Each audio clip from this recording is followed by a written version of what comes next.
Hello everyone, this is Mark from the Sparkstarter YouTube channel, and I just want to share my new series called 5 Numbers to Know, and this is going to be about the sun's power. And so in this series, 5 Numbers to Know, I'm just going to bring to your attention 5 interesting numbers about a variety of topics, and this one is about the sun's power. So this is a new series, this is the first one, and I'm just trying it out, so leave your comments or questions on the site, and hopefully you enjoy these 5 numbers to know. So our first number to know is 3 picawatts. So everyone has learned, the sun produces energy by a process called fusion, and we're going to take a look at that process real quick. So this is an illustration of 2 hydrogen isotopes fusing and forming a neutron and a helium and releasing energy. And so what you see here is 14.1 million electron volts and 3.5 million electron volts, and the total amount of energy released would be 17.6 million electron volts. And I think a lot of people get confused here because you're seeing electron volts and they think it is a unit of electrical energy, or it's somehow associated with electricity, when it's not. It's just a unit of energy. And so what I've done is I've converted it to a more familiar unit. So that would be 3 picajoules per second. So if you fused 2 hydrogens to produce 1 fusion event per second, you'd be releasing 3 times 10 to the negative 12 joules of energy. And so if you did that at a rate of one fusion per second, you get a power of 3 picawatts. So 3 picawatts is the power that's produced when we do a fusion event. So it's a very, very tiny amount of power.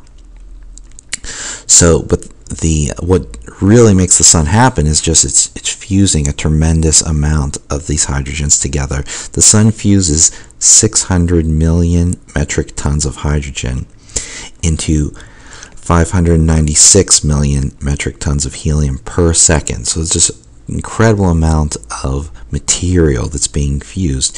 And what you're getting is almost the same amount of helium, but there's just a little discrepancy, that 4 million metric tons. So where does that go? So that brings us to our next slide. 384 Yotta watts of power. So what do we mean by that? How do we get that number?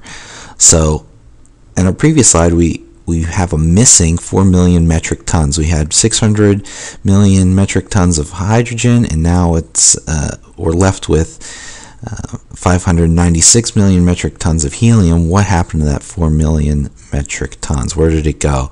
And so everyone, again, has seen the E equals mc squared, but it's not something that we use from day to day, or when we're at the supermarket. This is something that's sort of left to physicists to worry about. But I'm going to do a quick example of how to use E equals mc squared to make a calculation. So E stands for energy. It's equal to the mass, and we're going to be using kilograms as our mass, times the speed of light, that would be in meters per second, squared.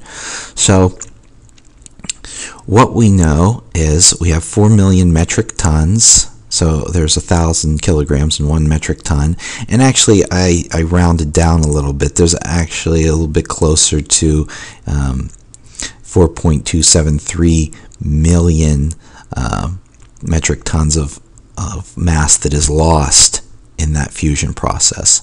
So this 4 million metric tons, we're just is close, and we're going to multiply it times 300 million meters per second squared. So that's the speed of light. So we take the mass that is lost in converting hydrogen to helium, we multiply it by the speed of light squared, and what we get is the energy in joules per second. So the energy is in joules, and we think it's fusing that many tons of hydrogen per second, so that gives us power. So 3.84 times 10 to the 26 joules of energy are released every second. So that gives us 384 Yotta watts of power, a huge amount of power. And the power or luminosity of the sun is equal to this 3.846 times 10 to the 26. So for those of you that don't like to use the value of Yotta watts, you could think of it as 3.846 times 10 to the 26 watts of power. This is also called the luminosity sometimes of a star. So the power of the sun is 3.846 times 10 to the 26 watts, or 384 Yotta watts of power. Tremendous amount of power. Alright, so we know that the sun's producing that 384 Yotta watts of power, but what if we were standing on the sun, how much power would we be looking at per square meter? So that's our next number of interest, is 63 million watts per square meter at the sun's surface. So if you can think about if you could build an astronaut suit that could withstand that sort of temperature, if you could get close and stand on the sun's surface, or at least float above it, every square meter of that hot plasma surface would be radiating something like 63 million watts are coming off of that sun for every square meter of its surface. So just an incredible amount of power that is coming off of that area. And if you look at this, is a spectral diagram of the sun. If we look at the y-axis, this is spectral irradiance in watts per square meter per nanometer. And if we look on the x-axis, you see these are the wavelengths of light in nanometers. So you can see as we go across the spectrum that the sun is emitting ultraviolet radiation, and you can see but only a small amount of its total power is in the ultraviolet. And as we come up in wavelength, you see that the peak of the sun's power is actually produced by wavelengths of light that are mostly in the visible spectrum. So it's no surprise that our eyes evolved to detect the spectrum that is most abundantly produced by the sun. So that's sort of an interesting thing. So if we add up all the power of that spectrum, we would get that 63 million watts per square meter at the sun's surface. So an amazing amount of power radiating off the surface of the sun. This next number I want to talk about is 1,000 watts per square meter on the Earth's surface. So this is sort of an important number for us, especially because we live on the Earth. Now, we know that we're at 63 million watts per square meter at the sun's surface, but as we put distance between ourselves and the sun, that power falls off at the square of distance. So we have a little icon and I have a formula. You could calculate what the watts per square meter of power are at any distance from the sun using this formula. So we put in the luminosity of the sun, which was the 3.846 times 10 to the 26 watts. So that's the total power being radiated by the sun. And then if you can imagine a sphere expanding outward from the sun, so that sphere has a surface area equal to 4 pi r squared. So if you can remember your formula for the surface area of a sphere, 4 pi r squared. And what we're going to do is, instead for r, is substitute the distance between the sun to the earth in meters. So we're going to take the luminosity of the sun, divide it by 4 pi times the distance from the earth to the sun squared. And what that will give us is 1,363 watts per square meter. So just outside the atmosphere, we have that intensity of power radiating on the Earth from the sun. But because we have an atmosphere, some of that power is absorbed by the various chemicals in the atmosphere. So I have a slide here, the solar radiation spectrum, and similar to the previous one I showed you, it has two spectral curves. It has this yellow for the sun. That's the sunlight at the top of the atmosphere that we're receiving, and that looks very similar to the distribution that I showed you in the previous slide. But then we have the distribution of spectrum inside the atmosphere. You can see it's smaller, or its peak is lower. I mean smaller in that sense, and you can also see it's choppier. There's all these chunks taken out of it, and so what those chunks are the different chemicals in the atmosphere that are absorbing the solar radiation. So you can see here listed as O2, H2O, CO2. So these different chemicals in our atmosphere are absorbing the different wavelengths of light. And over here in the ultraviolet, we have O3. That's why it's important for us to have an ozone layer, because it's capturing some of that harmful ultraviolet radiation of the spectrum. So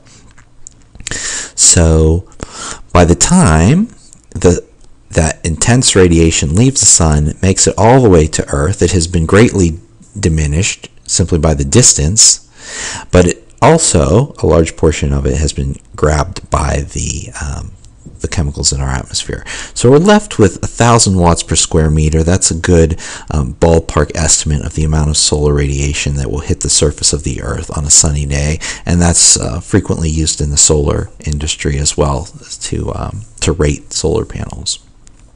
So that brings us to our next slide, and this one is a little bit sad for planet Earth, because our final number is 1 to 2 billion years left for Earth. So 1 to 2 billion is the expiration date on our existence on the planet Earth. So what we have here is a chart that shows the history of the sun. So this is the age of the sun in billions of years, and this is the fraction of the sun's output power. So you can see right now we're existed at 1. You can see it's been normalized to 1. And in the previous history of the sun was actually a bit cooler. So it's been warming up gradually over the 4.5 billion years that it has existed, which is roughly the age of the Earth. And we exist here at 4.5 billion years of age. But as the sun ages, it will start using up that hydrogen fuel and start burning other elements like helium, which will release considerably more energy. And in about 1 to 2 billion years from now, that solar radiation, that 1,000 watts per square meter, could be somewhere around 1,200 to 1,600 watts per square meter. So it would be super hot at the Earth's surface, and this is an artist's illustration of what the Earth might be like when the sun starts to grow in radius and grow in luminosity and output power. So it is going to have some serious global warming effects, and regardless of what happens with the CO2 in the atmosphere, this runaway sun is going to definitely heat things up on planet Earth. So this is our final slide, and something that we have to maybe plan for in terms of leaving Earth or colonizing other planets. So you've got 2 billion years, or in the worst case scenario, maybe 1 billion year to plan this out. So might want to get thinking about that. So as a summary, our 5 numbers to know about the sun's power is 3 picowatts per fusion event, 384 yotta watts of power are radiated from the sun, 63 million watts per square meter are at the sun's surface.